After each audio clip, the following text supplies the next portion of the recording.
For my birthday, my wife set up a fake surprise. Cameras, crowd, and a pizza box with my name on it. When I walked in, they cheered for my best friend. She stood on stage and announced, "Sorry, he doesn't celebrate." I turned and left. The clip went viral. My wife's mom texted, "Why is everyone freaking out?" Look, I'm not the kind of guy who needs a parade every time I age another year. I don't need sparklers in my dessert or a mariachi band serenading me while I pretend I'm not slowly dying inside from the attention. Honestly, birthdays stopped being magical somewhere. Around the time I realized cake is just sugar-coated disappointment and nobody actually cares about your wish unless it involves them getting drunk on your dime.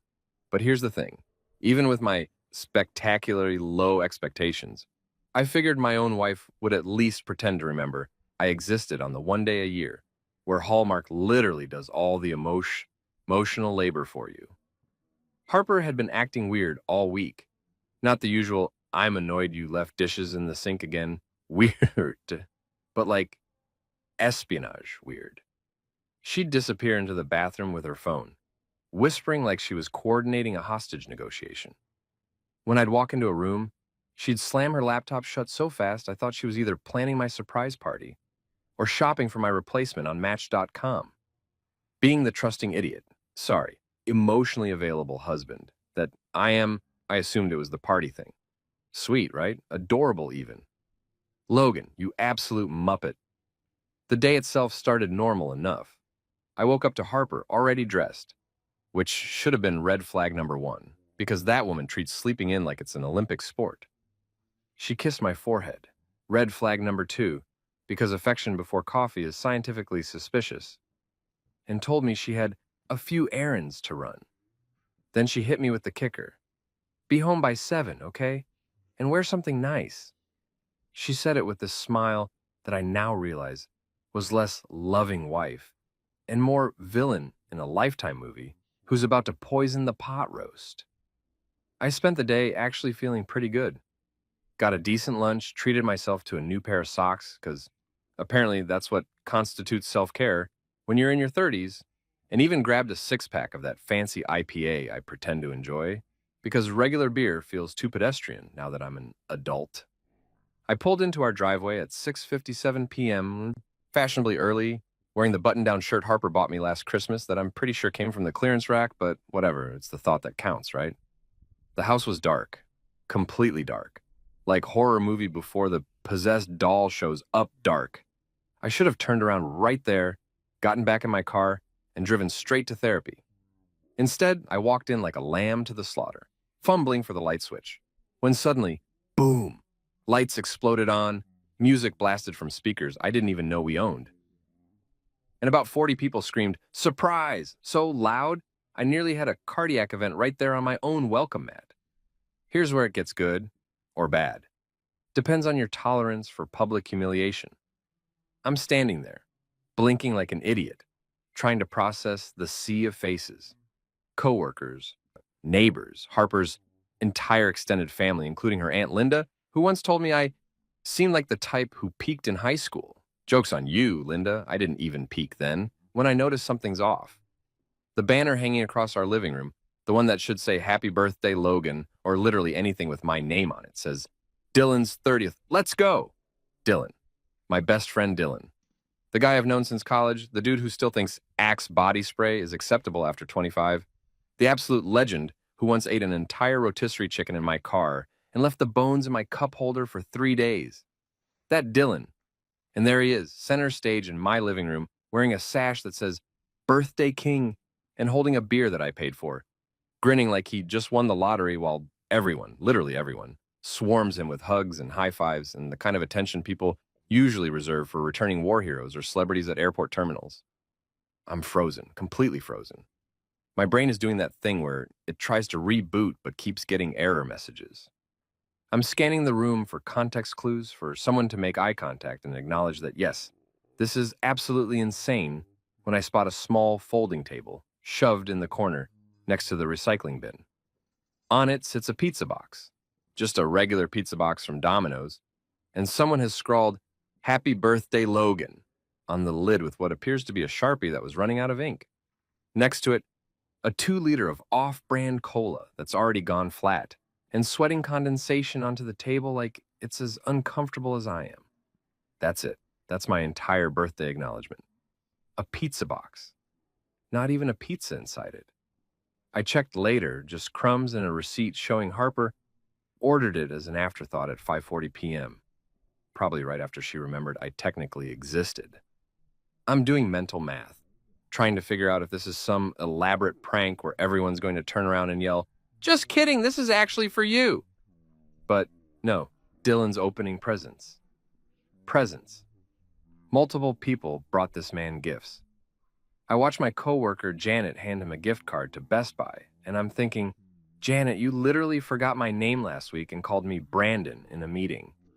Then Harper, my wife, my partner, the woman who promised to love me in sickness and health and apparently also in complete social annihilation, grabs a microphone, an actual microphone. She had a sound system set up and everything. She taps it twice, does that annoying feedback check thing, and announces to the room, "Hey everyone, sorry for the confusion, but Logan doesn't really celebrate birthdays. He's super low-key about it." The crowd laughs. They actually laugh.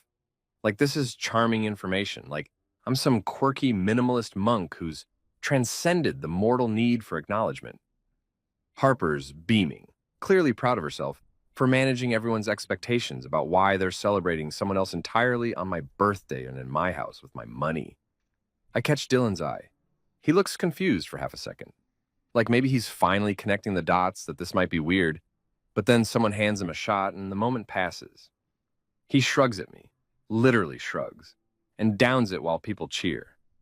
That's when something inside me just clicks off. Not in a dramatic explosion way, but quiet, like a switch flipping.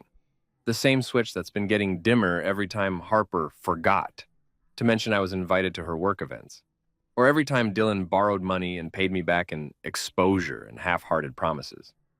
The same switch that's been barely hanging on through every family dinner where I'm treated like the IT guy they keep around to fix the Wi-Fi. I don't say anything. I don't make a scene. I just turn around, slowly, deliberately, and walk back toward the front door I came through approximately 90 seconds ago, though it feels like I've aged 17 years since then. Logan, where are you going?" Harper's voice cuts through the music, but I don't turn around. Someone else, I think it's Dylan, yells, "Bro, wait, what's wrong? What's wrong? What's wrong?" "Buddy, I'm about to go find my dignity somewhere between the produce section and the liquor aisle, then maybe grab some self-respect from the clearance bin while I'm at it." I make it to my car, climb in, and sit there for a second in the darkness. Through the window, I can see the party continuing. Nobody's following me out. The music's still playing. And Harper's probably already explaining to everyone that I'm just being dramatic or having one of his moods.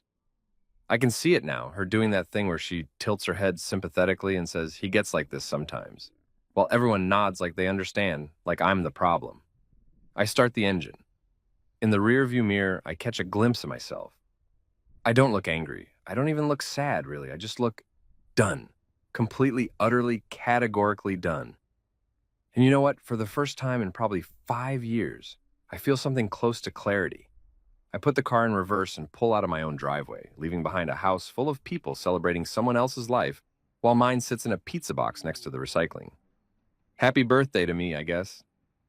I made it approximately 3 miles before my phone started having a full-blown seizure in the cup holder. Buzz after buzz after buzz, like someone was performing CPR on it. I ignored it for the first 15 buzzes, because I was busy having what I can only describe as an out-of-body experience while driving, which is probably not recommended by the DMV, but felt oddly appropriate given the circumstances. By buzz number 30, curiosity got the better of me, and I pulled into a gas station parking lot that smelled like unleaded gasoline and broken dreams. Big mistake. Huge mistake. Monumentally stupid mistake. The first thing I see when I unlock my phone is a notification from Instagram. You've been tagged in 47 posts. 47. I've been gone from my own house for less time than it takes to watch an episode of The Office, and somehow I'm already immortalized across social media like some kind of digital martyr. I click on the first tag, and there it is, a video that someone, probably Harper's cousin Jessica, who films everything like she's an embedded war journalist, posted with the caption, "When you throw a surprise party, But the birthday boy leaves, nush, awkward. Party fail? Sorry, not sorry. The video has been up for 23 minutes and already has over 1,500 views. 1,500 views. I watch myself in grainy smartphone quality, standing in my own living room looking like a confused golden retriever who just realized he's at the vet and not the park. You can see the exact moment my soul leaves my body. It's right around the 7-second mark when I spot the pizza box. Then there's me turning around with the emotional range of a man who just discovered his entire life is a lie, which, to be fair, is pretty accurate. The video cuts off right as I reach the door. In the comments section is already a dumpster fire of opinions from people who don't know me, have never met me, and will probably forget I exist by tomorrow morning. Dude needs to chill. It's just a party. This is why men are so fragile, Elmu. Okay, but why is he so dramatic, though? Plot twist. He's the real birthday boy, and nobody cared. That last one hurt because, congratulations, random internet stranger. You've cracked the code. You want a prize? How about my crippling sense of inadequacy wrapped in a bow? I scroll further and find that someone has created a hashtag, an actual hashtag. Pizza box. Birthday is already trending locally, which is just fantastic because apparently my emotional breakdown is now a branded event. There are memes. Someone photoshopped my face onto that disappointed guy at party template. Another person made a TikTok using the sad violin sound effect over a freeze frame of me staring at the pizza box. I've become a content creator's dream, viral, relatable, and completely out of control of my own narrative. Then I see Harper's sister Mia has commented on the original video. He's so dramatic, it was just a joke, everyone needs to relax. Mia, who once cried at Thanksgiving because someone ate the last dinner roll before she could Instagram it, is calling me dramatic. The irony is so thick you could serve it as gravy. My phone buzzes again. This time, it's a text from Harper's mother, Barbara, who texts like she's sending telegrams in the 1940s. Logan, why is everyone freaking out on the Facebook? Call me. Barbara, sweetie, let me break this down for you in terms your generation might understand. Your daughter just publicly humiliated me on the internet, which is like if someone announced your failures over the radio during your favorite soap opera, except millions of people can watch it forever and make jokes about it while they're supposed to be working. I don't respond to Barbara because, honestly, what am I going to say? Hey, future ex-mother-in-law, your daughter turned my birthday into a social experiment about how much disrespect one human can tolerate before they spontaneously combust. No thanks, I'll pass. Instead, I do what any rational person spiraling into an existential crisis would do. I open Twitter, and oh boy, I've made it to Twitter. Some account called @PartyDisasters has shared the video with the caption, "This man walked out of his own surprise party when he realized it was for his friend's source. Trust me, bro, this is real." It has 42,000 retweets. 42,000. I'm sitting in this gas station parking lot, watching my life become a cautionary tale in real time, and I can feel myself entering what I can only describe as the acceptance stage of grief. Not sadness, not anger, just this weird Zen state where you realize that fighting it is pointless. The internet has decided who I am. Pizza box guy. The man who couldn't handle a simple misunderstanding. The dramatic husband who ruins parties. Except here's the thing nobody on the internet knows because why would they? Context doesn't get clicks. Harper didn't just forget my birthday. She actively chose to celebrate someone else on it. Dylan didn't just happen to have a party the same night. He knew. They all knew. This wasn't some hilarious mix-up or scheduling conflict. This was intentional.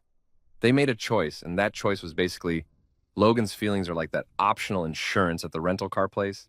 Technically available, but who actually buys it? My phone rings. It's Dylan.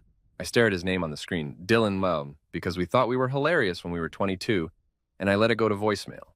He calls again immediately. Then Harper calls, then Dylan again. It's like they've formed a tag team of people who suddenly care about my whereabouts, now that there's social media attention involved. I finally answer on Harper's fourth call, mostly because I'm worried she'll show up at every location I've ever mentioned of visiting, and I don't need that kind of stalker energy in my life right now. Logan, oh my God, where are you? She sounds panicked, but also annoyed, which is an impressive emotional combination that only she can pull off. Everyone's asking about you. This is so embarrassing. For you or for me? I ask, and my voice comes out calmer than I expected. Because I'm sitting in a Chevron parking lot watching myself become a meme, so I'm going to go ahead and say I've cornered the market on embarrassment tonight. It was supposed to be funny, a surprise for both of you. She's doing that thing where she tries to rewrite history in real time. Like, if she says it confidently enough, reality will just shrug and go along with it. Harper, there was a pizza box with my name on it next to the trash. A pizza box. Do you understand how that reads symbolically? Because the internet sure does. You're being ridiculous. Just come back and we'll explain everything to people. We can fix this. And there it is, the we that really means you. Come back and help us do damage control on the situation we created. Come back and smile for the cameras so people stop asking uncomfortable questions. Come back and be the good sport you've always been, Logan, because your feelings are less important than everyone else's comfort. No, I say, and it feels revolutionary. I don't think I will. What do you mean you won't? Logan, this is childish. You're making this a bigger deal than it is. Harper, I'm trending. I'm a hashtag. Random people in other states are debating my emotional stability. I'm pretty sure I didn't make it a big deal. You did that when you hit record. She starts to say something else, but I hang up. Just straight up end the call like I'm in a movie and it's a dramatic moment. Except I'm in a gas station parking lot and there's a guy arguing with a lottery machine 10 feet away, so it's less cinematic and more sad indie film about American decay. I sit there for another minute, watching the notifications continue to roll in. Someone's made a GoFundMe to buy Pizza Box Guy a real cake. I'm simultaneously touched and horrified. Another person has started a Reddit thread titled AITA, the Pizza Box Birthday Incident. Let's discuss. According to the preview, I'm currently winning the not the a-hole vote by a landslide, which feels like the participation trophy of internet validation, but I'll take it. Then I do something I should have done 30 minutes ago. I order food, real food, drive-through food. The kind of food that comes in bags and tastes like giving up, but in a comforting way. I pull up to the McDonald's drive-through speaker and order a Big Mac meal with a Coke so large it probably violates several health regulations. When I get to the window, the teenager working there does a double take. Yo, are you the pizza box dude? I close my eyes and take a deep breath. Yeah, that's me. Bro, that's rough. Your wife seems kinda... He trails off, realizing he probably shouldn't finish that sentence while at work. Yeah, I agree. She does. He gives me extra fries without charging me, which is honestly the nicest thing anyone's done for me all day. Happy birthday, man. I drive to the far corner of the parking lot, unwrap my burger, and take a bite while scrolling through my phone one more time. I look at my reflection in the rearview mirror between bites. My hair's a mess. My fancy clearance rack shirt has a wrinkle across the chest. I have a tiny bit of special sauce on my chin, and you know what? I don't look angry. I don't even look sad anymore. I just look done. Completely, thoroughly, categorically done. Like someone who just realized that the life they've been living isn't actually theirs. It's been a supporting role in someone else's story. And they didn't even get their name on the poster. I finish my burger, wipe my face, and start the car. I have no idea where I'm going, but anywhere feels better than back there. Back to that house full of people who think my feelings are optional extras in the package deal of my existence. My phone buzzes one more time. Another tag, another share, another comment from someone with an anime profile picture who's never met me but has strong opinions about my life choices. I silence it completely and drive. Turns out, when you're having an existential crisis at 9:30 on a Friday night, your options for accommodations are pretty limited unless you want to drop $200 on a Hampton Inn that'll judge you for checking in without luggage. So I end up at the Silver Lantern Motel, which sounds way more charming than it actually is. The sign out front is missing the V in vacancy, so it just says acancy, which feels like a perfect metaphor for my life right now. Technically functional, but missing a crucial piece. The parking lot has exactly 4 cars in it, and 3 of them look like they haven't moved since the Clinton administration. There's a flickering neon light that's trying its absolute best to spell out hotel and doing a C- job of it. The building itself is that specific shade of beige that architects choose when they want to communicate we've given up without actually saying it out loud. It's beautiful in its honesty, really. No pretense, no Instagram filters, just pure, uncut mediocrity. I walk into the lobby, which smells like a combination of industrial air freshener. The kind that doesn't actually smell like pine trees, but rather what a corporation thinks pine trees should smell like. And something I can only describe as old carpet meeting its destiny. There's a bell on the counter, one of those little silver ones you're supposed to ding for service. But before I can even reach for it, a guy emerges from the back room like a vampire, who's really not thrilled about being awake. His name tag says Chad, and he looks exactly like a Chad who works the night shift at a motel called the Silver Lantern, early 20s, wearing a polo shirt that's seen better days, with the kind of facial expression that suggests his soul left his body around hour 3 of his shift and hasn't come back yet. He's got the personality of a DMV printer, functional, depressing, and making a weird noise that makes you concerned something's about to break. Need a room? He asks, not looking up from his phone where he's clearly watching a YouTube video with the volume on low. I can hear someone screaming about cryptocurrency. Yeah, just for the night, I say, pulling out my wallet and trying to look like a normal person who checks into budget motels at this hour for completely legitimate, non-suspicious reasons. Chad finally looks at me, and I see the flicker of recognition in his eyes. Oh no, oh please no. Yo, wait, are you...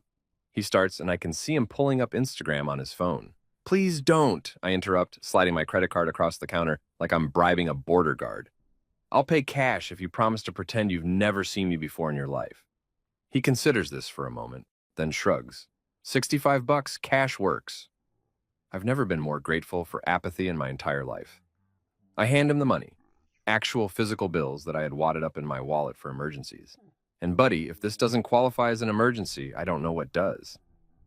Celebrating something? Chad asks while processing my payment, and I can't tell if he's being sarcastic or if this is just his standard script for guest interaction. Yep, I say, matching his energy. Finally reading the fine print on marriage. Turns out there's a lot of terms and conditions I missed. He snorts, which might be the most emotion I've seen from him. Room 214, second floor, end of the hall. Ice machine's broken. Vending machine only takes exact change, and the Wi-Fi password is Silver Lantern 1998, all one word, in capital S and L. He slides me a key, an actual physical key, attached to a plastic diamond-shaped tag, not a key card, because this place is apparently stuck in a time loop from before the internet ruined everything. And then he hands me something else, a coupon. Free coffee in the morning, he says. Continental breakfast runs from 6 to 9, but between you and me, get there at 6 if you actually want anything edible. By 7, it's just the sad muffins nobody wanted. Thanks, Chad, you're a real one. I know, he says, already back to his cryptocurrency video. I climb the stairs to the second floor and they creak like they're narrating my journey. The hallway is lit by fluorescent lights that buzz with the intensity of angry bees, and the carpet has a pattern that's either geometric or just really aggressive water damage. I honestly can't tell. Room 214 is at the end of the hall, just like Chad promised, wedged between room 213, which is blasting what sounds like a true crime podcast, and room 215, which is ominously silent. I unlock the door and step inside, and honestly, it's not terrible. I mean, it's not good, but it's not, I'm going to get murdered here and end up on Dateline territory either. There's a queen-size bed with a comforter that's definitely seen some things but appears clean. A TV from 2007 bolted to the wall. A desk with a chair that's probably never been sat in. A bathroom with one of those combination shower tubs and more tiny bottles of shampoo than any human could possibly need for a single night. But here's the thing. It's quiet. Blissfully, wonderfully quiet. No one's here asking me why I loaded the dishwasher wrong or why I didn't remember that we had couple friends coming over on a day I was never told about. No one's posting my every move online for engagement metrics. No one's explaining to me why my feelings about my own birthday are actually the problem. I drop my keys on the desk, kick off my shoes, and just stand there for a second, absorbing the silence. Then I do what any rational man in his 30s having a breakdown would do. I open up every delivery app on my phone to see who's still operating at this hour. Pizza Hut, open. Domino's, open. Papa John's, open. But I have standards, even in crisis. I scroll past 17 chain restaurants before I find a local place called Bruno's Pizzeria that has a 4.2-star rating and a menu that looks like it was designed in Microsoft Paint in 2003. Perfect. I order a large pepperoni pizza, None of this gourmet nonsense with arugula or truffle oil, just pure, unadulterated cheese and meat. And a 2 liter of actual Coca-Cola because I'm not drinking off-brand cola in a motel room. I have some dignity left. The estimated delivery time is 45 minutes, which gives me just enough time to take the longest, hottest shower of my life. The water pressure is surprisingly decent, which feels like the universe throwing me a bone after the day I've had. I stand under the spray until my fingers prune and the mirror fogs up completely, washing away the feeling of being perceived by thousands of strangers who think they know my story based on a 30-second video clip. When I get out, I wrap myself in a towel that's thin enough to read through but at least smells clean, and I catch a glimpse of myself in the mirror. I look different somehow. Not better exactly, just lighter. Like I've put down a backpack I didn't realize I was carrying. My eyes aren't doing that thing where they look tired even when I've slept. My shoulders aren't up around my ears like I'm constantly bracing for impact. There's a knock at the door, the pizza guy, right on time. I tip him $20 cash because he's driving around at 10:30 at night bringing sad people comfort food. And that deserves recognition. He looks at the bill, looks at me in my motel towels, and just nods like he gets it. Rough night? He asks. You have no idea. Been there, man. Enjoy the pizza. I take my pizza back inside, set it up on the desk like I'm arranging a still life painting, and crack open the Coke. No plates, no napkins beyond the 2 sad ones they threw in the box. Just me and a gloriously hot, perfectly greasy pizza that no one else has claimed as theirs or turned into content. I take the first bite, and I swear to God, it tastes like freedom. Like every decision I've made that led me to this exact moment, this motel room, this pizza, this absolute baseline existence, was actually the right one.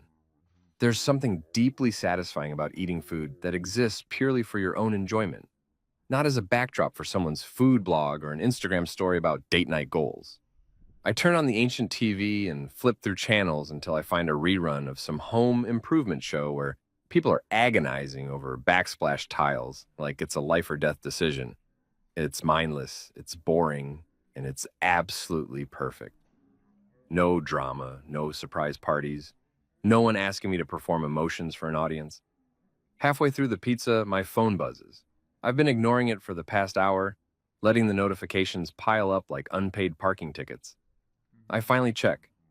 37 missed calls, 63 texts, and so many social media notifications that my phone has just given up and shows 99 plus, like it's too exhausted to keep counting.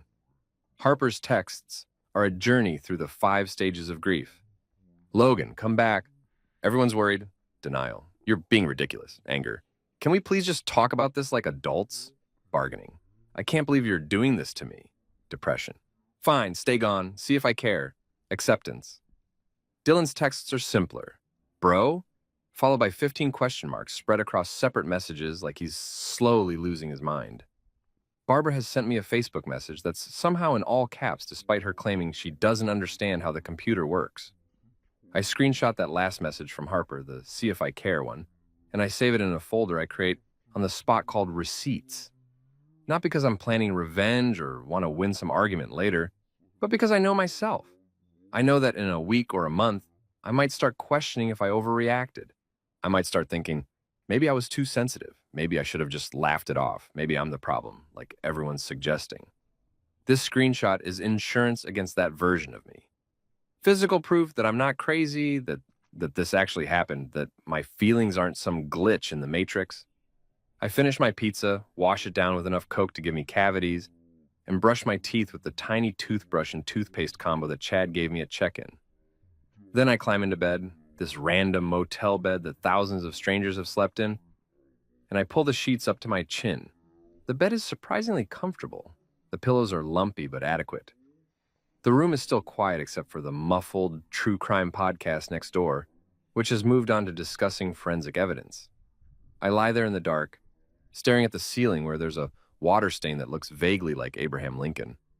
And I realize something that hits me harder than it should. I feel peaceful. Actually, genuinely peaceful. More peaceful than I've felt in my own house in maybe 2 years. Nobody's going to wake me up at 6:30 to ask if I've seen their good yoga pants. Nobody's going to criticize how I'm breathing too loudly. Nobody's going to tell me I'm doing relaxation wrong. I grab the remote and toast myself with the last swig of Coke straight from the bottle. Happy birthday, you emotionally available idiot. Then I close my eyes and fall asleep within minutes, which is something I haven't been able to do without scrolling my phone for at least an hour and God knows how long. Best birthday gift I could have given myself, turns out, was a $65 room and permission to just exist. I wake up to sunlight forcing its way through curtains that are about as effective at blocking light as a chain link fence is at holding water. For a solid 10 seconds, I have no idea where I am.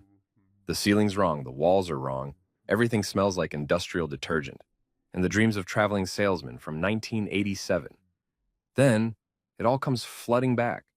The party, the pizza box, the grand exit, Chad and his cryptocurrency obsession, and instead of feeling that usual morning dread, I feel okay. Almost good, even. My phone is on the nightstand where I left it last night, face down like I was trying to smother it. I check the time, 7:42 a.m. I actually slept in, which is a miracle, considering my body's been trained to wake up at 6:30 sharp for the past 3 years because Harper insists successful people don't waste mornings.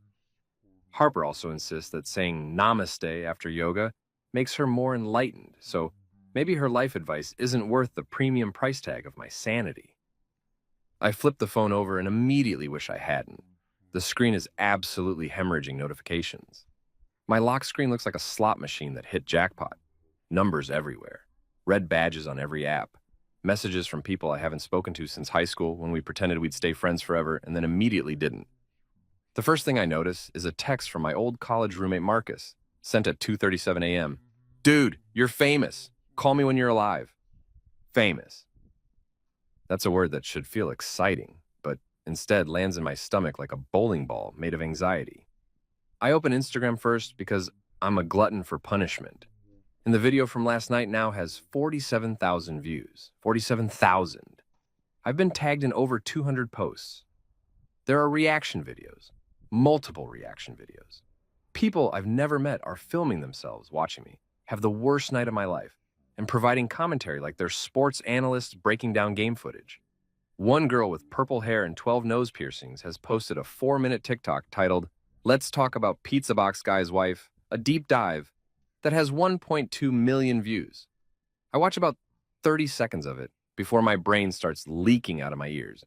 But the gist is that thousands of strangers have apparently formed very strong opinions about Harper based on a 30-second clip.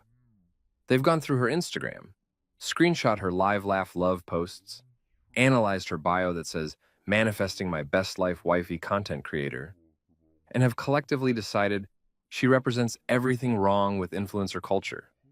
Which, okay, fair. But also, this is spiraling in ways I didn't anticipate. My actual phone notifications are even more chaotic. I've got texts from my barber. Bro, you legend. Next cut's on me. My aunt, who I see once a year at Thanksgiving. Logan, honey, are you okay? Your mother is beside herself. Call her. 3 different coworkers, all saying variations of, saw the video, that's rough, man. My gym buddy Trevor, who I haven't actually gone to the gym with in 8 months. Yo, that's you? Even my dentist's office has texted me, which is surreal. Hi, Logan. Just a reminder, you have a cleaning scheduled for next Tuesday. P.S. We saw the video. Hang in there. My dentist feels bad for me. My dental hygienist has opinions about my marriage. This is the world we live in now. But the real kicker, the thing that makes me actually laugh out loud in this motel room, is Harper's latest post. Because of course she's posted. Of course she has. The woman treats social media like oxygen. She can't go more than 4 hours without documenting her existence for public consumption. She's uploaded a video to Instagram, and the thumbnail shows her sitting on our couch, the one I helped pick out and paid for, looking absolutely distraught. Her hair is in a messy bun, which I know for a fact takes her 20 minutes to make look effortlessly undone. She's wearing her comfy clothes, which is actually a matching loungewear set that cost $140. Her eyes are red, possibly from crying, possibly from the filter she's using that makes everyone look like a sad Victorian ghost. The caption reads, I need to address last night. My heart is broken. What was supposed to be a fun celebration got completely misunderstood. I never meant to hurt anyone, especially Logan. Sometimes jokes don't land the way we intend, and I take full responsibility. I'm learning and growing every day. Please respect our privacy during this difficult time. Hashtag accountability matters. Hashtag growth mindset. Hashtag marriage is hard. I click on the video, and there she is, doing her signature vulnerable influencer voice. You know the one, where they talk slightly quieter than normal and pause dramatically like they're in a one-woman show about trauma. Hey guys, she starts, and already I'm grinding my teeth.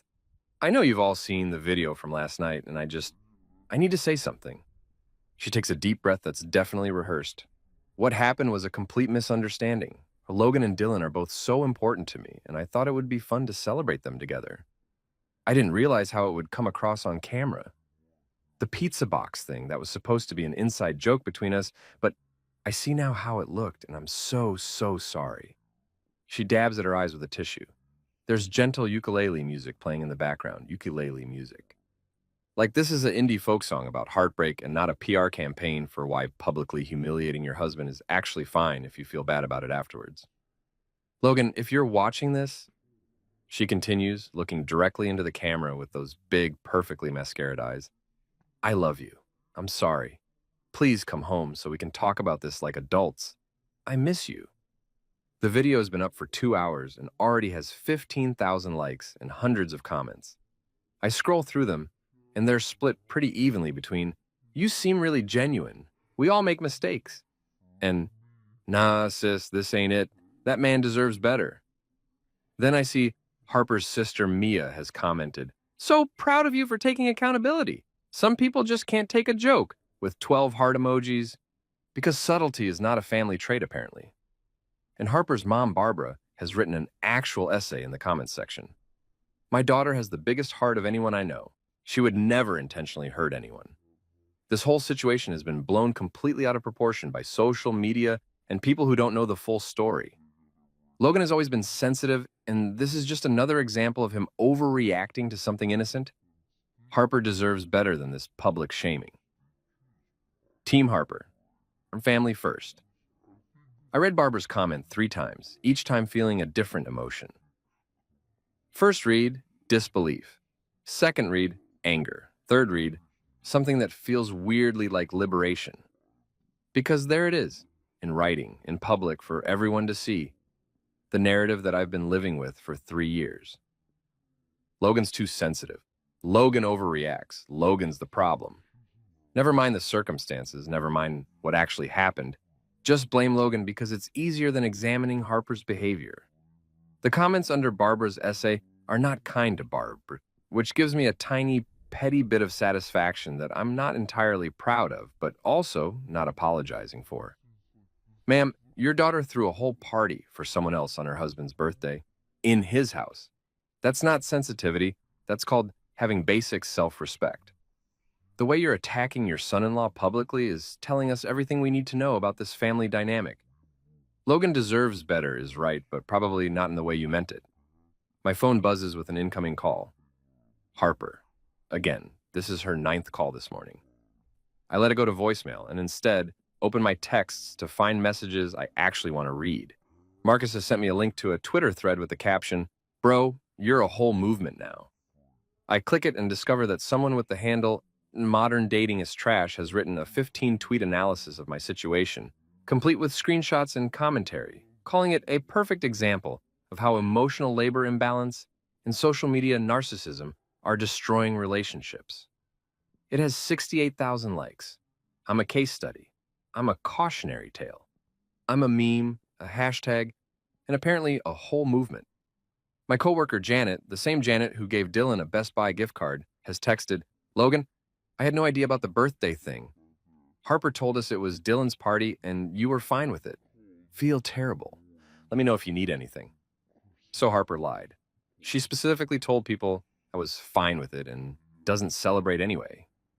She constructed an entire narrative to preempt anyone questioning why she was throwing a party for my best friend on my birthday.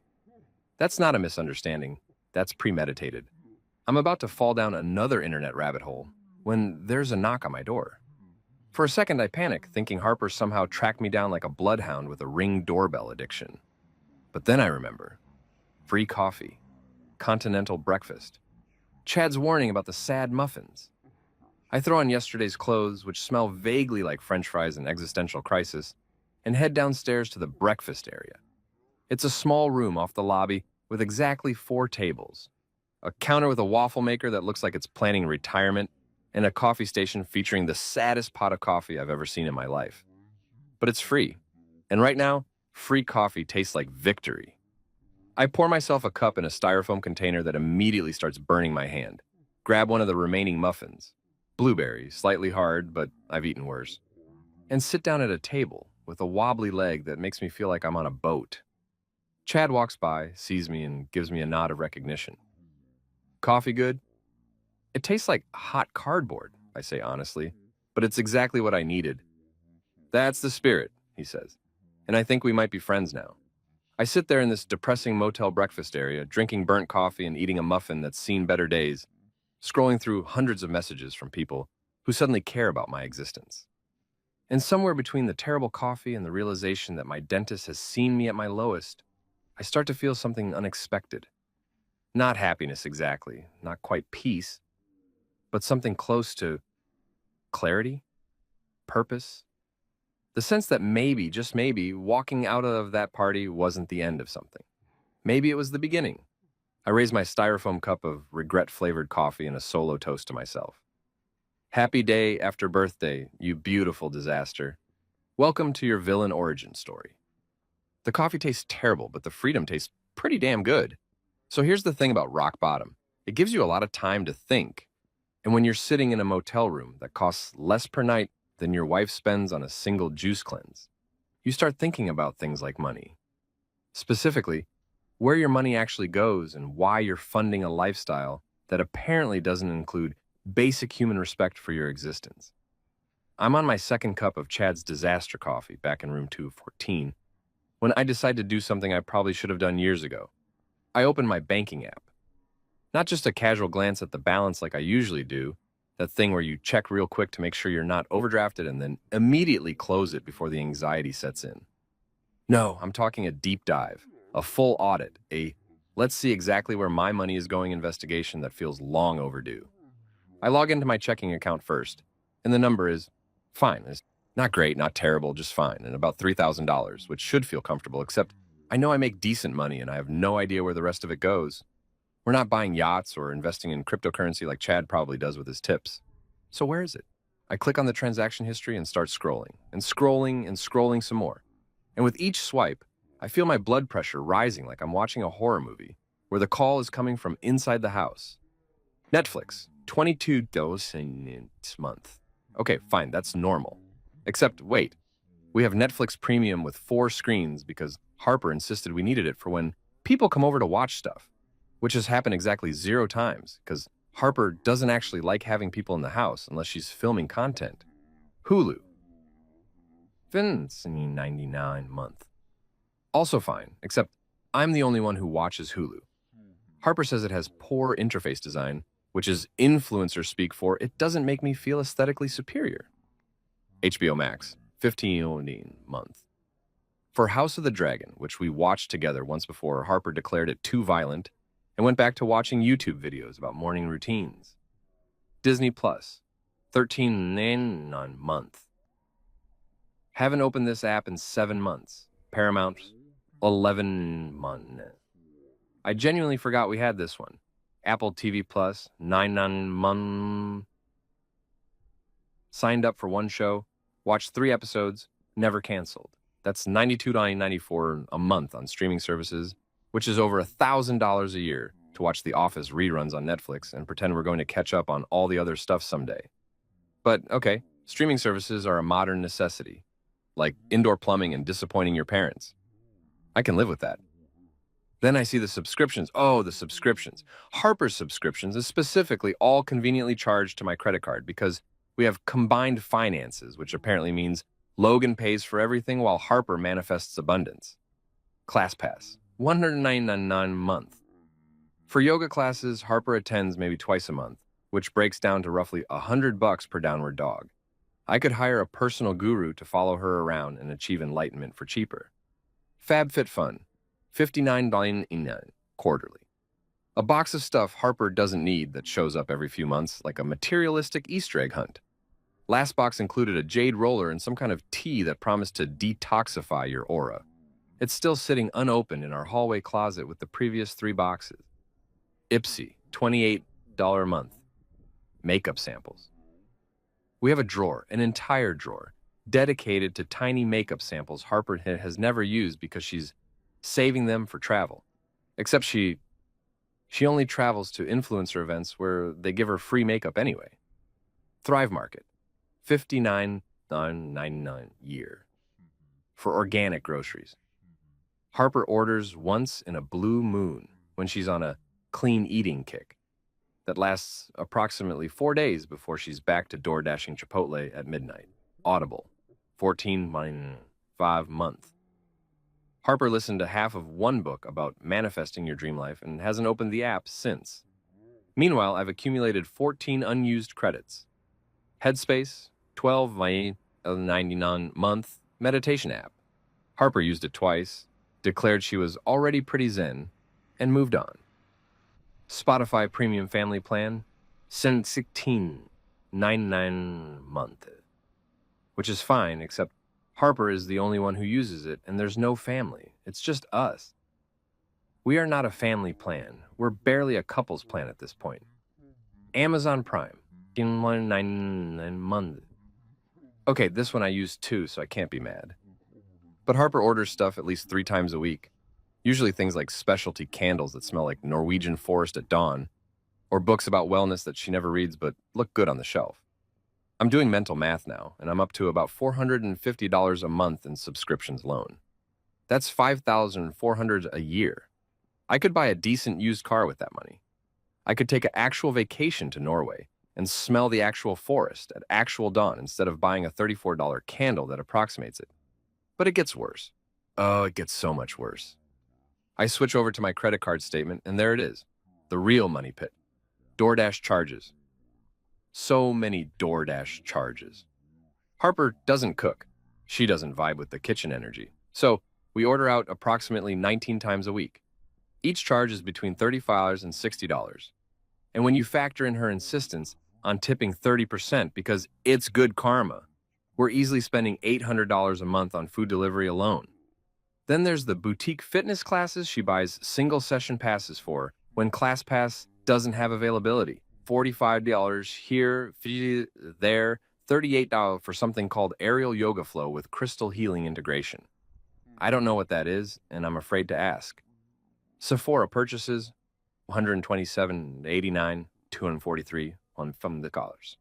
4 separate charges in the last month alone for makeup she absolutely does not need because we have an entire bathroom cabinet that looks like a Sephora exploded in it.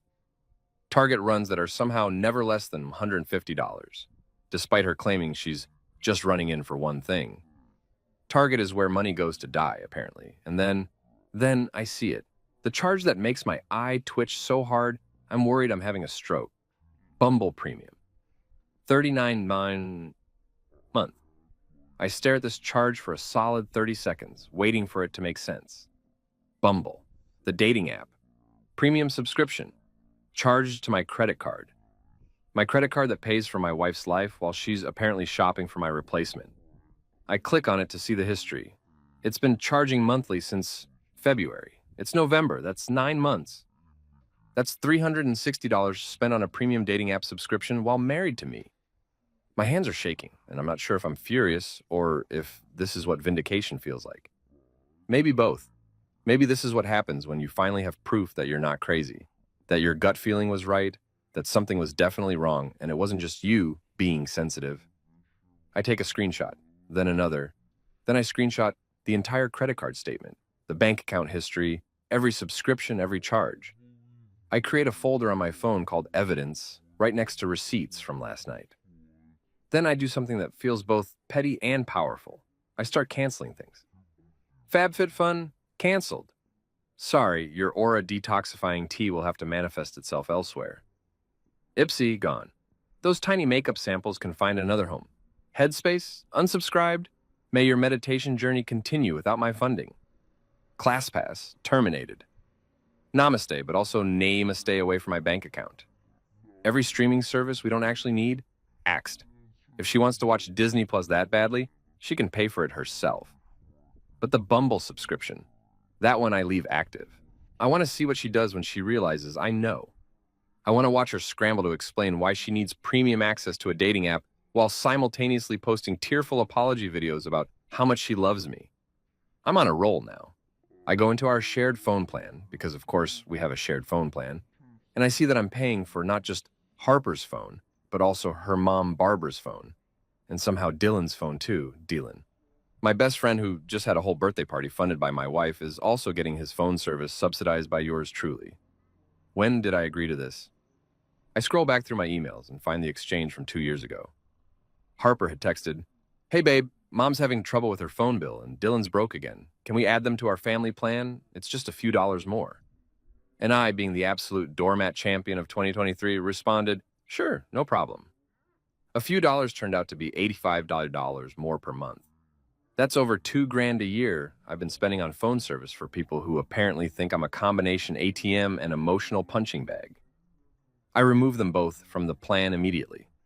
They'll get a notification that their service has been changed, probably sometime in the next few hours. I imagine Barbara mid-yoga stream when her phone suddenly stops working. I picture Dylan swiping through his premium dating app that I'm also probably subsidizing when suddenly his service cuts out. The thought makes me smile for the first time all morning. I keep digging. Our car insurance, I'm paying for Harper's car insurance, even though her car is technically in her name and was a gift from her parents, which really meant they bought it, and then immediately asked if I could help with the insurance since we're married and it's cheaper together. It's not cheaper. I checked. I'm paying an extra $140 a month because her driving record includes 2 speeding tickets and a fender bender she blamed on Mercury being in retrograde, the gym membership she never uses but won't cancel because she might go back eventually, $89 a month, the subscription box for organic dog treats.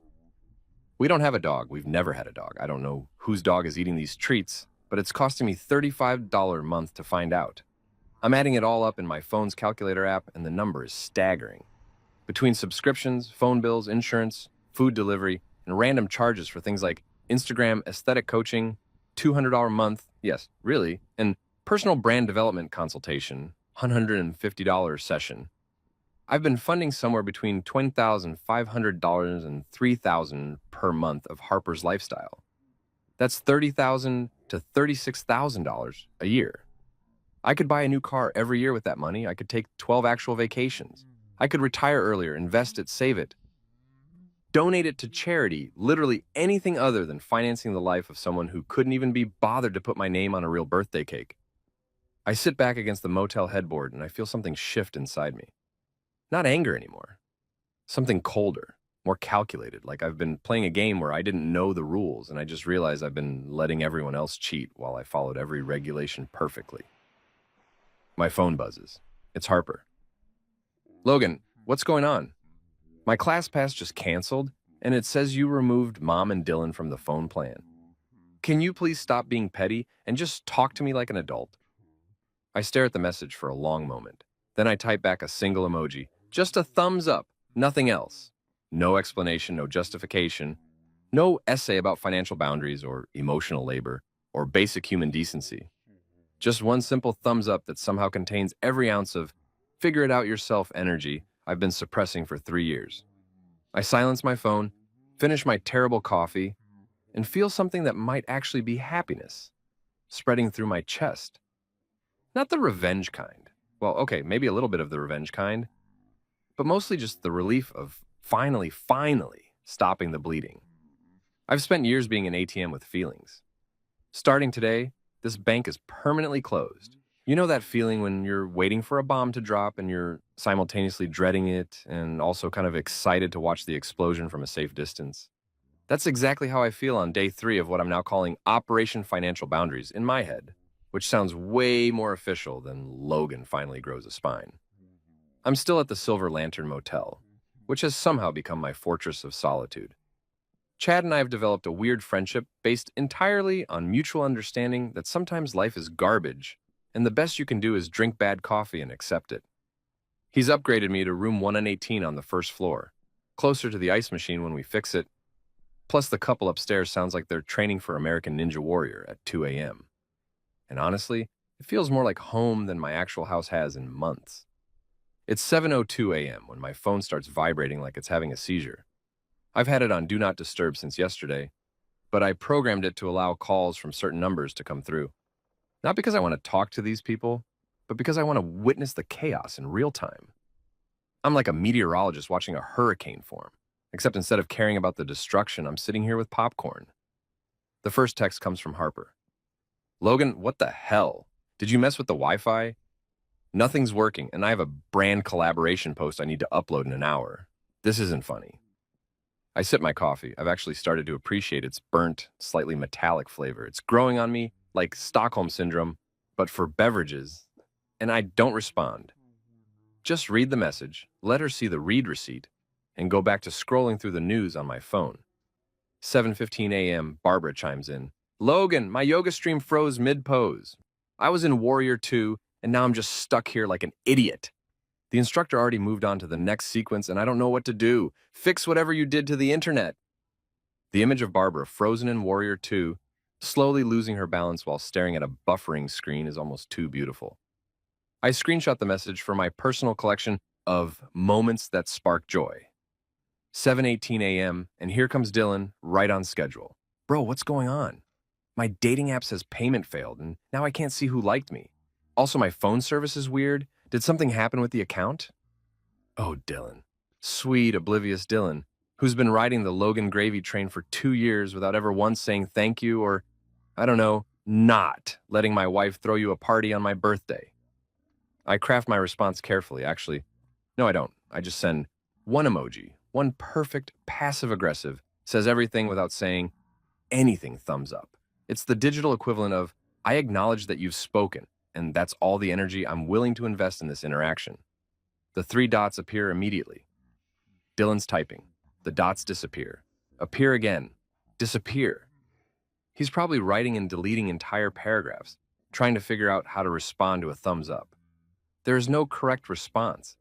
It's a conversational dead end, a cul-de-sac of communication. It's perfect. 7:23 a.m., Harper again. Logan, I'm serious. I have a partnership with Glow Skin Vitamins, and if I don't post by 9 a.m., I lose the contract. Can you please just tell me what's wrong with the internet? I've tried everything. Tried everything except, paying for it yourself. Or acknowledging that actions have consequences, or realizing that the person who's been funding your influencer lifestyle might eventually get tired of being treated like a walking wallet with no feelings. I take a long, luxurious shower. The water pressure in room 118 is somehow even better than 2 and 14, which Chad says is because the pipes are backwards on this side of the building, don't ask me why, and I take my sweet time. I use all the tiny bottles of shampoo. I use the conditioner even though my hair doesn't need it. I use the body lotion. I'm living like a man who has nowhere to be and all the time in the world to get there. When I finally check my phone again at 8:47 a.m., I have 23 missed calls and a string of texts that escalate from confused to angry to desperate in a beautiful arc of character development. Harper's journey through the 5 stages of grief is happening in real time. 7:45 a.m. Logan, this is childish. Just call me back. 8:03 a.m. I need the internet. This is affecting my job. You can't just do this. 8:15 a.m. Okay, I get it. You're mad. Can we please just talk about this like adults? I'll do whatever you want. Just turn the Wi-Fi back on. 8:31 a.m. I'm going to lose this contract. Do you understand that? This is money we need. 8:46 a.m. I can't believe you're doing this to me. After everything I've done for you. That last one makes me laugh out loud. Everything she's done for me. Everything she's done for me. Lady, you threw me a pity pizza box and called it a birthday celebration. You've been using my credit card like it's an unlimited money glitch in a video game. You're on a dating app while we're still married. But sure, tell me more about everything you've done for me. I'm fascinated. Barbara's messages are somehow even better. This is elder abuse. I'm a senior citizen and I need my yoga. What if I fall and hurt myself because I didn't get to finish my morning routine? You'll be responsible. I'm calling my lawyer.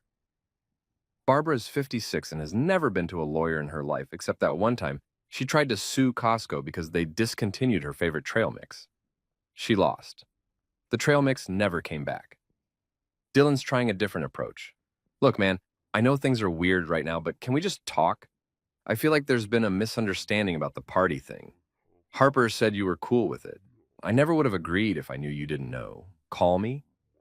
At least Dylan's attempting accountability, even if it's wrapped in plausible deniability. Harper said you were cool with it. Is doing a lot of heavy lifting in that sentence. It's the, I was just following orders defense of social situations. I decide Dylan deserves slightly more than a thumbs up. I type back, you had a birthday party at my house, on my birthday, paid for with my money, and you didn't think to check with me directly, not once? Make it make sense. The three dots appear and disappear for a solid 5 minutes. Eventually he sends, yeah, okay, that's fair. I'm sorry, man, really. It's not enough, but it's something. More than Harper's offered anyway. 9:02 a.m. and my phone rings. It's Harper, calling for the 24th time. Against my better judgment, or maybe because I'm curious to see how this plays out, I answer, Logan. She doesn't even say hello, just my name like an accusation. What did you do? The Wi-Fi is completely dead, all my subscriptions are canceled, and Mom and Dylan are freaking out about the phone plan. Are you having some kind of breakdown? Do you need me to call someone? I'm fine, I say calmly, watching a bird land on the railing outside my window, and it's a sparrow or something. I don't know birds. It looks peaceful, though, just doing some financial housekeeping. Financial housekeeping? Financial housekeeping? Logan, I just lost a $3,000 brand deal because I couldn't post in time. You just cost us $3,000. I cost us? I repeat slowly. Harper, I've been spending $3,000 a month on subscriptions and services you don't use. I've paid Dylan's phone bill for 2 years. I've funded your entire influencer career while you've been shopping for my replacement on Bumble. So forgive me if I'm not super concerned about one missed brand deal. There's silence. Complete, total silence. I can hear her breathing, fast and sharp, like she's trying to figure out which lie to tell first. The Bumble thing, that's not... I can explain that, she stammers. I'm sure you can. I'm sure you've got a whole story about how it's for market research or understanding the dating app demographic or whatever sounds good enough to post as a caption. But here's the thing. Harper, I don't actually care anymore. You don't care? Her voice goes up an octave. What does that mean? It means I'm done funding a life where I'm treated like an inconvenience. The Wi-Fi is in my name. The subscriptions were on my cards. The phone plan was my account. And I've canceled or changed all of it.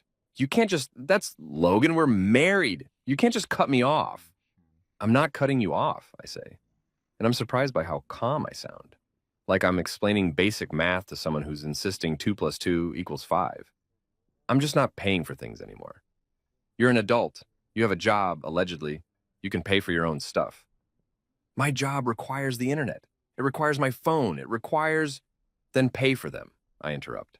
Like every other adult in America. Pay for your own things with your own money. I don't have money, she shouts, and there it is. The truth bomb I've been waiting for. Everything I make goes into building my brand. The content creation, the photography equipment, the outfits for posts, it all costs money. You know this. So what you're saying is, your job doesn't actually make money. It costs money. Money that I've been providing while you treat me like I'm some kind of inconvenient roommate who exists to fund your aesthetic. That's not... You're twisting this. Am I?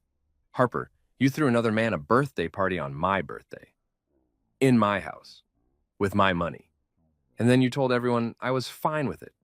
You humiliated me, it went viral, and instead of actually apologizing, you posted a tearful video with ukulele music. Then, when I didn't immediately come running back, you called me dramatic. Your mom called me sensitive. Your sister made fun of me online. And through all of this, I'm still paying for everyone's everything. So tell me, how exactly am I twisting this? I can hear her crying now, but it sounds different from her videos, less polished, more real. I didn't mean for it to be like that. I thought Dylan really wanted to celebrate at our place. And I thought it would be nice to do both birthdays together, and then it just spiraled and... Stop, I say quietly. Just stop. Because here's what I know. You spent more time planning Dylan's party than you've spent thinking about me in the last year. You've spent more money on ring lights and yoga classes than you ever have on our relationship. And you know what? That's fine. You're allowed to have priorities. But I'm also allowed to stop being your 8. So what? You're just gonna leave me with nothing? No internet, no phone, nothing? You have everything you had before you met me, I point out. You just got used to having access to my everything too. There's a difference. She's full on sobbing now. I can't believe you're doing this. After 6 years together, you're just giving up? Harper, you gave up the moment you decided someone else's birthday was more important than mine. You gave up every time you prioritized content over our actual life. You gave up when you signed up for a dating app while wearing my ring. I'm not giving up. I'm just finally accepting what you've been showing me all along. Where are you? She asked suddenly. Where are you staying? We need to talk about this face to face. We really don't, I say. I think we've said everything we need to say. You wanted a life where you're the main character and everyone else is just supporting cast. Congratulations, you got it. But I'm not auditioning for that role anymore. I hang up before she can respond and immediately silence her number. My hands are shaking, but not from anxiety, from adrenaline, from the sheer rush of finally saying all the things I've been swallowing for years. I walk out to the motel balcony, lean against the railing next to where the sparrow was sitting, and take the deepest breath I've taken in possibly 3 years. My phone buzzes one more time. It's Chad, texting from downstairs. Heard you on the phone. You good? I've got extra coffee if you need it. I smile and text back. I'm good, but I'll take the coffee anyway. Best bad coffee I've ever had. There's something weirdly liberating about realizing you can just leave, like actually leave. Pack your car with the 3 shirts and 2 pairs of pants you've been rotating for the past week. Check out of a motel where you've somehow become best friends with a night clerk who watches crypto videos. And just drive away from your entire life like you're in a movie montage, except there's no inspiring soundtrack. Just the radio playing a commercial for a personal injury lawyer named Hammer Time Henderson, who promises to nail down your compensation. It's been a week since the phone call with Harper. A week of increasingly unhinged messages that I've watched pile up like a digital landfill. Voicemails that start with, please call me back, and end with, you're going to regret this. Texts from Barbara threatening legal action for emotional distress. Good luck with that, Barb. And even a few messages from concerned acquaintances who've seen Harper's latest Instagram posts about healing from betrayal and choosing yourself when others choose to leave. The comments on those posts are split between her followers saying, you're so strong, queen, and people who've apparently made it their full-time job to reply with screenshots from the original Pizza Box video captioned, LOL, the audacity. I'm not gonna lie, watching the court of public opinion slowly turn against her has been satisfying in a way that probably says something unflattering about my character. But I'm past the point of pretending I'm some kind of saint. Saints don't screenshot their wife's meltdown texts and save them in a folder labeled, for my therapist someday. I'm heading north, way north, upstate New York kind of north, where my college buddy Marcus moved 3 years ago to escape the rat race, and now runs some kind of outdoor adventure company that only 70% sure isn't a elaborate cover for a cult. He's been texting me since the video went viral, and his messages have been refreshingly free of drama. Bro, come stay with me. I've got a spare room and literally nothing to do except hike and judge people's camping skills. Also, we have good pizza up here, not trauma pizza. Just regular pizza that won't become a metaphor for your failed relationships. I'm serious. Pack your shit and drive. You can help out with the business if you need money, or just sit around and figure out your life. Either way, you're not staying in a motel forever unless you're trying to become the protagonist of a sad indie film. Marcus gets it. Marcus has always gotten it. When everyone else was telling me I should just communicate better or try harder to understand Harper's needs, Marcus was the one guy who said, dude, you know it's not normal to feel tired all the time when you're 34, right? That's not aging, that's being drained. So I'm driving to Marcus, 6 hours north through increasingly scenic landscapes that make me feel like I'm in a car commercial where the tagline is, find yourself, or adventure awaits, or some other vague promise that buying a vehicle will solve your existential crisis. I've got the windows down because the AC in my 2015 Honda Civic sounds like it's harboring angry bees, and I'm blasting music, real music, the kind I used to listen to before Harper declared that my taste was too aggressive for morning drives and started controlling the aux cord like it was nuclear launch codes. Right now, I'm on the third playthrough of I Will Survive Man, and I'm not even embarrassed about it. Gloria Gaynor understood the assignment. Somewhere around hour 3, between a gas station that sells something called tornado dogs and a billboard advertising real authentic psychic readings, exit 47, I stop at a diner. Not a trendy brunch place with exposed brick and a menu that ironically serves cereal for $12. A real diner. The kind with vinyl booths, laminated menus sticky with decades of maple syrup, and a waitress who looks like she's seen some things and has opinions about all of them.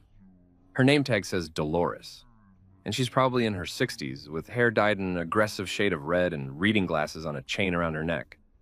She takes one look at me as I slide into a booth and immediately pours coffee without asking. "Rough day, honey?" she asks, and her voice sounds exactly like you'd expect. Part Brooklyn, part cigarettes, and part, "I don't have time for your nonsense, but I'll still be nice about it." "Rough decade," I correct her, and she laughs. A real laugh, not a polite chuckle. "Then you need pancakes," she declares like this is a medical diagnosis. "Nobody cries over pancakes. It's scientifically impossible." Is that a fact? Dolores' law. Never been proven wrong. She taps her pen against her notepad.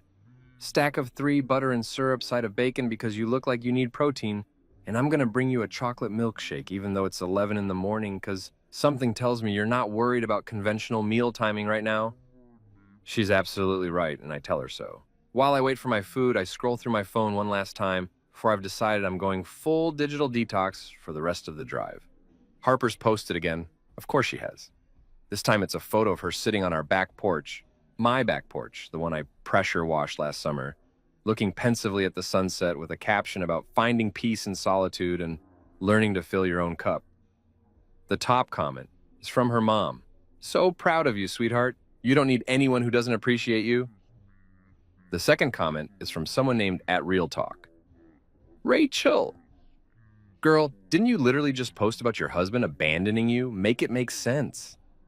I don't even feel angry anymore, just tired. Tired of the performance, tired of the narrative spinning, tired of watching someone rewrite history in real time with strategic camera angles and motivational captions. Dolores returns with a plate of pancakes so perfectly golden they look like they belong in a food magazine. Except these ones are real and smell like actual heaven instead of whatever Harper's aesthetic breakfast posts smell like.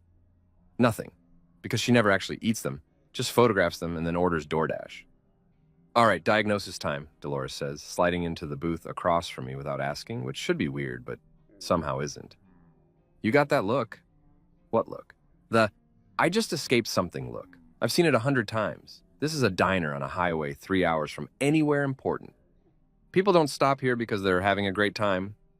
They stop here because they're running from something or running towards something, and they need pancakes to figure out which one it is. I take a bite of pancake, and she's right. It's impossible to be sad while eating these. "Running from," I admit. "Definitely running from." "Wife," she guesses. "That obvious?" "Honey, you're wearing a wedding ring, but you checked into a diner booth like you're a fugitive. Plus, you got that specific kind of exhaustion that comes from trying to make someone happy who's determined to be miserable. Am I warm?" "You're on fire," I say. I'm like concerningly accurate. Dolores shrugs. 3 divorces. I got a PhD in spotting the signs. What did she do? And just like that, I tell her. I tell this complete stranger in a highway diner the whole story. The pizza box, the party, the viral video, the Bumble subscription, the financial awakening, all of it. And Dolores listens, really listens, and occasionally nodding or making sympathetic noises or muttering, "Oh, honey, no," at the particularly bad parts. When I finish, she's quiet for a moment. Then she reaches across the table and pats my hand with her weathered, ringless fingers. "You did the right thing," she says simply. "I know it doesn't feel like it yet. Right now, it probably feels like you blew up your whole life over a birthday party. But trust me, you didn't leave because of a party. You left because that party was just the final piece of evidence in a case you'd been building for years. You finally had enough proof that you weren't crazy, that it wasn't all in your head, that you deserved better, and then you actually did something about it." I feel something weird happening to my face, and I realize with horror that I might actually cry in front of this woman I've known for 15 minutes. "Oh, no, you don't," Dolores says, but she's smiling. "Not over these pancakes. Dolores' law, remember? Here. She flags down a younger waitress and says, "Jenny, bring this man a milkshake, extra chocolate." The milkshake arrives, obscenely large and topped with whipped cream and a cherry that looks like it's been dyed a color that doesn't exist in nature. It's perfect. "Where are you headed?" Dolores asks. "Friend's place, upstate. He's got a spare room and probably a lecture about how I should have left years ago." "Good. You need people who'll tell you the truth. And you need to be somewhere that isn't," she gestures vaguely, "wherever you came from. Fresh start, new scenery, all that cliche stuff that's cliche because it's true." I finish my pancakes, drink half the milkshake, saving room for the next gas station coffee because I've developed a concerning addiction. And when Dolores brings the check, it's for $8. "That can't be right," I say. "Divorce discount," she explains. "Well, pre-divorce, whatever you want to call it. On the house. Use the money you saved to buy yourself something nice when you get where you're going. Something just for you, something she never would have let you have." I leave her a $40 tip. "You trying to make me cry now?" she calls after me as I head for the door. "Dolores Latham," I call back. "Nobody cries over good tips." Her laugh follows me all the way to my car. I get back on the highway and something feels different, lighter. Like I've physically left something heavy at that diner booth, something I'd been carrying so long I forgot it wasn't supposed to be part of me.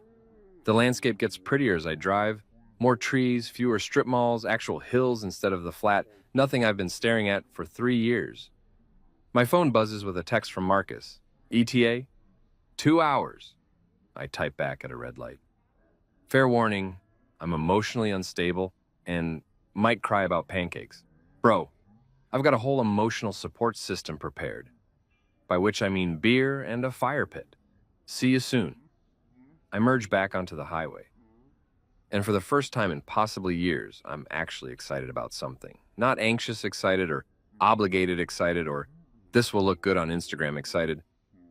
Just genuinely looking forward to what comes next. "I Will Survive" comes on the radio again. It's like the universe is really committed to this theme, and this time I don't just sing along. I full-on belt it, off-key and passionate, like I'm auditioning for a musical about middle-aged divorce and self-discovery. A truck driver in the next lane gives me a thumbs up. I give him one back. Best drive of my life. Marcus's town is exactly the kind of place that people from cities describe as charming, when they mean there's one traffic light and it's been broken for 6 months, but nobody's in a hurry anyway. It's got a main street that's actually called Main Street. No irony, no quirky alternative name, just Main Street because that's what it is and why complicate things? There's a hardware store, a library that's open most days, a bar called the Rusty Nail that looks like it's held together by prayer and questionable health code violations, and right in the middle of it all, a coffee shop with a hand-painted sign that says Hazel's Brew. I've been in town for 3 days, sleeping on Marcus's surprisingly comfortable couch and helping him organize equipment for his outdoor adventure business, which turns out to be less cult-like and more teaching city people how to not die in the woods while kayaking. It's honest work, and Marcus pays me in cash, home-cooked meals, and the kind of friendship where someone can look at you and say, "You look less dead than last week," and you know it's a compliment. But right now, I need coffee, real coffee. Not motel sludge, not gas station diesel fuel, not whatever Marcus makes in his ancient percolator that tastes like it's been filtered through an old boot. I need the kind of coffee that comes from a place where someone actually cares about the beans and the temperature and whether or not you're having a good day. Which is how I end up at Hazel's Brew at 8:30 on a Saturday morning when the place is already half full with locals who all seem to know each other's names and coffee orders and probably their entire family histories going back 3 generations. The shop itself is aggressively cozy. Exposed brick walls covered in local art. That's actually good. Mismatched furniture that somehow works together. Plants hanging in macrame holders that don't look like they're trying too hard to be trendy. There's a chalkboard menu written in handwriting, so perfect it looks like a font. And the whole place smells like coffee and cinnamon and the kind of safety that comes from knowing nobody here has ever heard of hash pizza box birthday. Behind the counter is a woman, mid-30s maybe, dark hair pulled back in a messy bun that actually looks messy instead of... I spent 20 minutes making this look effortless, wearing an apron that says "Caffeine Before Catastrophe" in faded letters. She's laughing at something an older customer said. And it's one of those real laughs, that makes her whole face change. The kind Harper used to do before she realized that certain angles were more on brand for Instagram. When it's my turn to order, she looks up and smiles, and I immediately forget every coffee drink I've ever heard of. First time, she asks, and her voice has this quality that makes you feel like you've already been friends for years and you're just catching up. That obvious? Small town, I know everyone's order, and you're definitely not a regular. I'm Hazel. Welcome to the best coffee shop within a 15-mile radius. She pauses. Also the only coffee shop within a 15-mile radius, but the point stands. Logan, I say, and then, because my brain-to-mouth filter has apparently been destroyed by the past 2 weeks of emotional chaos, I add, I'm having an extended crisis and was told your coffee could help. I expect her to do that thing people do. The awkward laugh, the quick subject change, the, oh, that's nice. Anyway, what can I get you? But instead, Hazel leans on the counter and says, crisis scale of 1 to 10? Because I've got different drinks for different levels of existential dread. Solid 8, I admit, maybe 8.5. Okay, 8.5 gets you the Hazel special. Double shot espresso, oat milk, because regular milk feels too conventional when your life is falling apart, cinnamon, and a tiny bit of vanilla that I'll deny using if anyone asks because it's technically off menu. Also, she reaches under the counter and pulls out a chocolate croissant. This, on the house. Because you look like you need carbs, and I'm a firm believer in butter-based therapy. I can pay for the croissant, I protest, but she waves me off. First crisis discount. Everyone gets one. After that, you pay full price like everyone else. She starts making the drink, and I watch her move behind the counter with the kind of efficiency that comes from doing something 1,000 times and actually caring about doing it well. So what brings you to our tiny corner of the world? Besides the crisis. Friend of mine lives here. Marcus, runs the outdoor adventure thing. Oh, Marcus. Yeah, he's great. Helped my brother learn to kayak without drowning, which was honestly a 50-50 proposition at the time. She finishes the drink and slides it across the counter in a real ceramic mug, not a paper cup. So you're staying with Marcus. How long? Honestly, I have no idea. It was supposed to be a few days, and now it's been almost 2 weeks, and I'm starting to think I might just stay? Is that weird? In this town? That's basically the origin story of half the people here. We've got 3 other refugees from bad relationships, 2 people escaping corporate jobs that were killing their souls, and 1 guy who just really liked the way the mountains looked and never left. You'll fit right in. I take a sip of the coffee, and I'm not exaggerating when I say it might be the best thing I've ever tasted. It's smooth and rich and somehow tastes like comfort feels. This is incredible. Told you, she grins, and then she tilts her head slightly, studying me. Wait, Logan. Logan. Her eyes go wide. Oh my God, are you the pizza box guy? My stomach drops. Of course. I can't escape it. I'm going to be pizza box guy forever. It's going to be on my tombstone. Here lies Logan. His wife threw him a pizza box. But then Hazel does something unexpected. She starts laughing. Not mean laughing, not mocking, but the kind of genuine, empathetic laughter that says, I get it, and also that's absolutely ridiculous, and you must have felt insane. I'm so sorry, she says, wiping her eyes. I'm not laughing at you, I promise. I'm laughing at the absurdity. A pizza box? Like a pizza box? As a birthday present? She pauses, searching for words. That's like something a sitcom writer would pitch and get told is too unrealistic. And yet it happened, I say, and I'm smiling despite myself. Documented for all of internet eternity. I saw the video, she admits, like everyone saw the video. You went viral in a way that usually requires either a cat or a catastrophic failure of judgment. But for what it's worth, the comments were mostly on your side. People were roasting your wife. I know, I watched it happen in real time. It was like a national sport for 3 days. Can I ask you something? Hazel says, leaning on the counter again. And you can totally tell me it's none of my business. At this point, my entire life is everyone's business. Ask away. Why'd you stay as long as you did? Because even from the 30-second video, you can kind of tell this wasn't a one-time thing. That was the face of a man who's been dealing with this level of disrespect for a while. I take another sip of coffee, buying time to figure out how to answer. You ever stay in something because leaving feels harder than staying? Like, you know it's bad, but at least it's familiar bad. You know the patterns, you know what to expect. Leaving means admitting you wasted years, admitting you were wrong, dealing with everyone's opinions and questions. It's easier to just keep going. Hazel nods slowly. Yeah, I get that. I really, really get that. Something in her tone makes me look up. Speaking from experience? Oh, big time. My ex-husband was an influencer.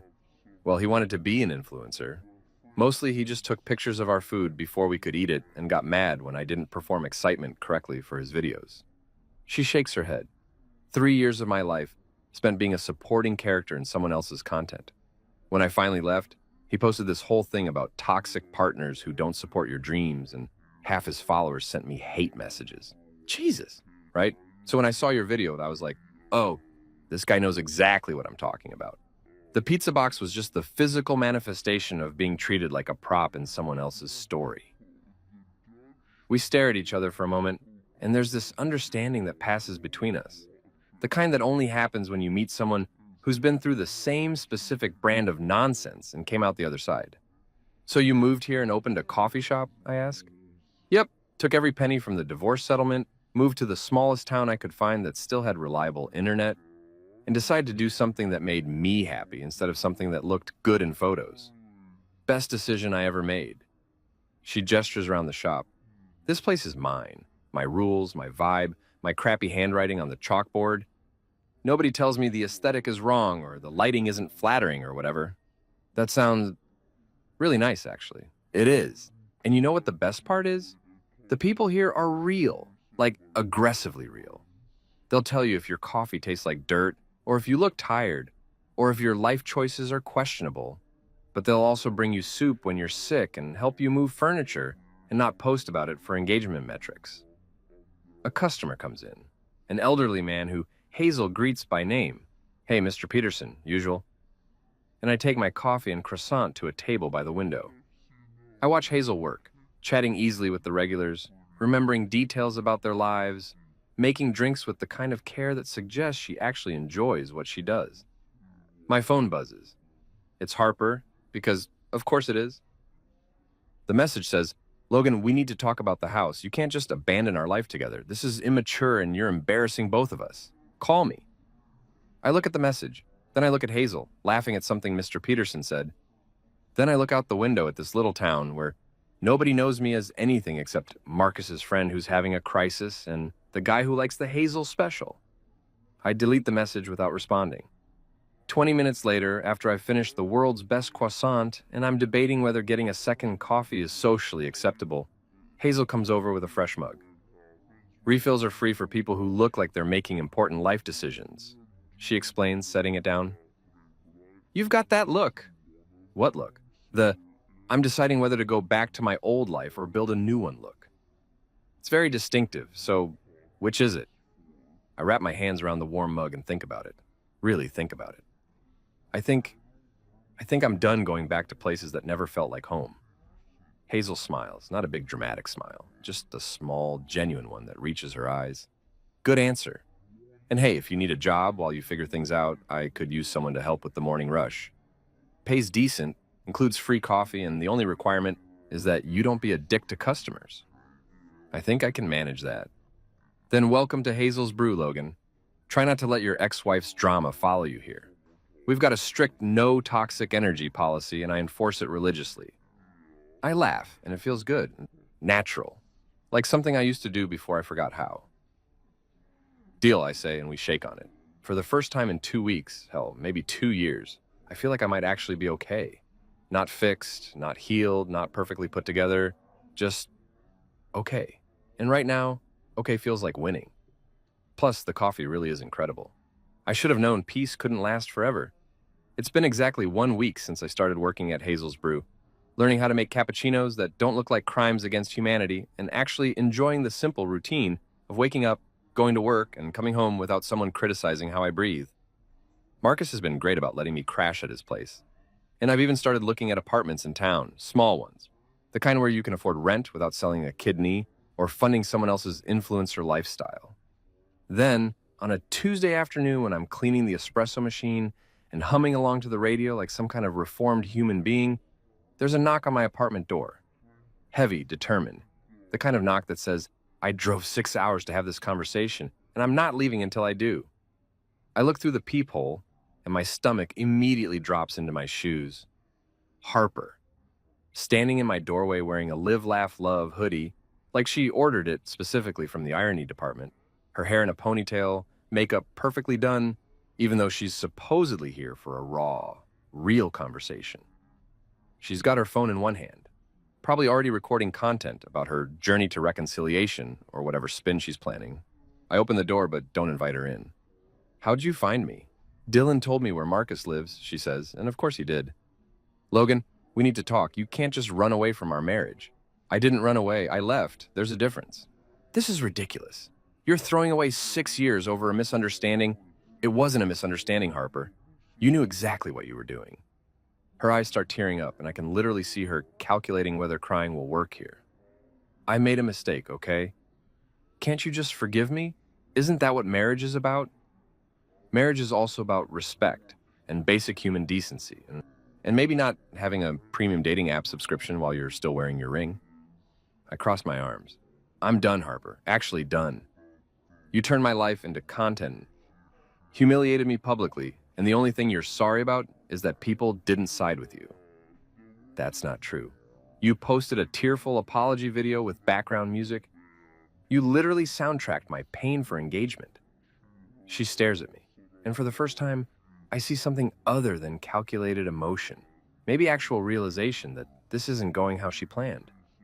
"So what, you're just going to stay here? In this town with these people?" "Yeah," I say simply. "I am.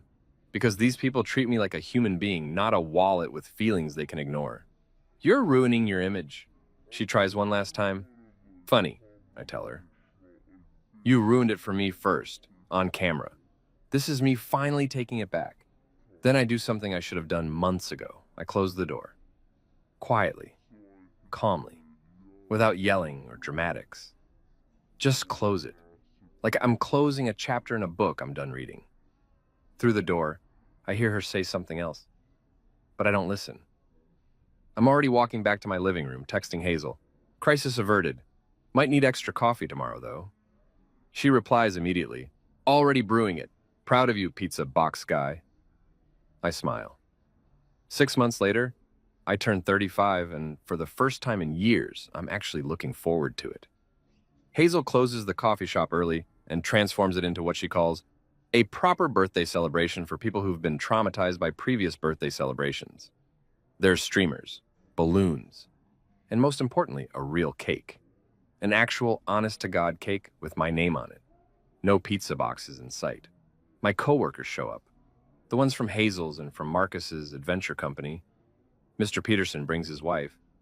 Even Chad texts from 3 hours away, "Happy birthday, man. You did good." They sing off key. I blow out candles, and nobody's filming it for content. Nobody's making it about someone else. It's just nice. Beautifully, simply nice. Later that evening, a small package arrives at my door. No return address. Inside is a framed photo from that infamous night, me standing frozen while everyone cheers for Dylan. On the back, a note in handwriting I don't recognize. "You deserved better. I'm sorry." I stare at it for a long moment, then put it in a drawer labeled Lessons. Not receipts or evidence, just lessons. 'Cause that's all it is now.